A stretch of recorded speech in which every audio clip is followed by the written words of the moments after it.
आज बनी बिना पियाज रसुण बिना चारुमगज पोस्तर तैयारी मशरूम मसाला जेहेतु मत ठाकुर पाखे भोग लगेबार अच्छे से तो ये 250 ग्राम छतु को भलसे धोई काटी नहीं गोटे पैन रे गोटे स्पून पान मधुरी गोटे स्पून जीरा अल्प गोलमरीच 3 ରୁ 4ଟି लवंग गोटे स्पून धनिया गोटे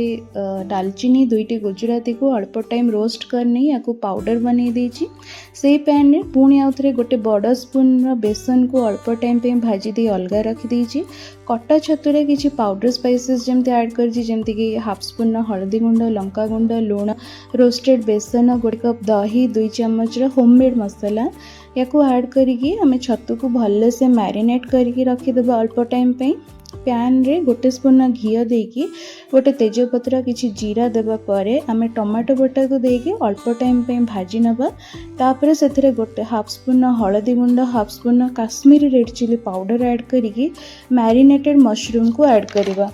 तापर मशरूम मसाला सहित भल से कषि हो गले हाफ ग्लास रे गरम पानी देकी किछि टाइम पे लो मीडियम फ्लेम रे किछि समय मशरूम को सिझिबा को छाड़ी दबा 5 मिनिट पर से अल्प चीनी ऐड करबा चीनी ऑप्शनल अच्छे आपन चाहिले स्किप करि परिबे कटा धनिया पत्र देके गोळे पेले रेडी हो जिबा हमर मशरूम मसाला मु याको रोटी सहित एंजॉय करूची आपन चाहिले जीरा राइस फ्राइड राइस नले नान परोटा सहित एंजॉय करि परिबे। धन्यवाद।